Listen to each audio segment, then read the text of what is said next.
என்னோடய ஃப்ரெண்டும் நானும் லாஸ்ட் வீக் வந்து ஆந்திராவில் இருக்கிற ஒரு வாட்டர் ஃபால்ஸ் போயிட்டு ரிட்டர்ன் வந்திருந்தோம். அப்போ யூசுவலாக நாங்கள் என்ன பண்ணுவோன்னா, ஊத்துக்கோட்டையில் சத்திய வீடு நாயுடு மெஸ்ன்னு ஒரு கடை இருக்குது. ஸோ அந்த கடையில் தான் வந்து சாப்பிடுவோம். ஏற்கனவே என்னோடய வீடியோலையும் போட்டிருக்கேன் அந்த கடையை.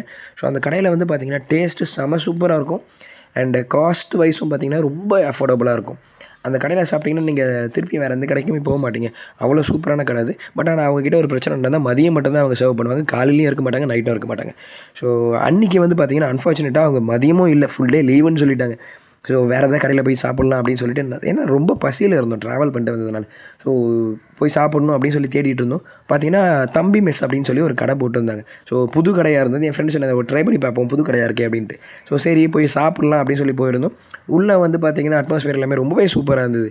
அண்டு அங்கே வந்து பார்த்திங்கன்னா சர்வீஸ் பண்ணுறதுக்கு ஆளே இல்லை. ஓனரே தான் வந்து கிச்சனுக்கும் டைனிங் ஏரியாவுக்கும் ஓடிட்டு இருந்தாங்க. ஸோ அதுவே கொஞ்சம் கஷ்டமாக இருந்தது. அதனால் அவங்க சர்வ் பண்ணுறதுக்கும் லேட் ஆகிடுச்சு.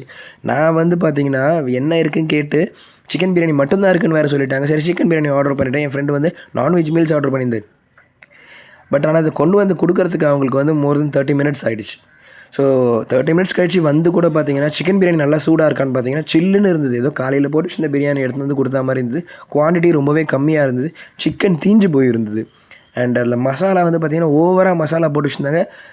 பிரியாணிக்கு இடையிலலாம் வந்து பார்த்திங்கன்னா அந்த இஞ்சி பேஸ்ட்டுலாம் வருது. அந்தளவுக்கு மசாலா அதிகமாக இருந்தது. அதெல்லாம் வந்து அதுக்கப்புறம் இந்த ஆனியன்லாம் போட்டு இது பண்ணது அதுவே தீச்சி வச்சுருந்தாங்க. ஸோ எனக்கு அது திருப்தியாகவே இல்லை. ரொம்ப ஆயிலாக வேறு இருந்தது. என் ஃப்ரெண்டுக்கு என்ன பார்த்திங்கன்னா அவன் சிக்கன் குழம்பு எடுத்து சாப்பிட்டா அதில் வந்து ரொம்ப அப்படியே தனியாக நிறைய போட்டு வச்சுருந்தாங்க. ஒரே கசக்க ஆரம்பிச்சிடுச்சு அந்த சிக்கன் குழம்பு. அண்ட் அதுக்கப்புறம் வந்து மீன் குழம்பு எடுத்து சாப்பிட்டா ரொம்ப அதிகமாக புளி போட்டு வச்சுருந்தாங்க. ஸோ புது கடை அதை ட்ரை பண்ணி பார்க்கலாம் அப்படின்றது தான் வரும். அங்கே வந்து நீங்கள் சர்வ் பண்ணது லேட்டாக இருக்கிறத கூட அக்செப்ட் பண்ணிக்கலாம். ஏன்னா ஆள் இல்லை, நீங்கள் சர்வ் பண்ணுறீங்கிறதுக்கு கொஞ்சம் டைம் ஆகும் அப்படின்ட்டு. பட் டேஸ்ட் வைஸ் இவ்வளோ மோசமாக இருந்ததுன்னா திருப்பி அந்த யாருக்கும் ரெக்கமெண்ட் பண்ண தோணாது. அங்கே வந்து சாப்பிடவே தோணாது. ஸோ இதெல்லாம் மனசில் வச்சு அடுத்த தடவை கொஞ்சம் நல்லபடியாக சமைங்க ப்ளீஸ்.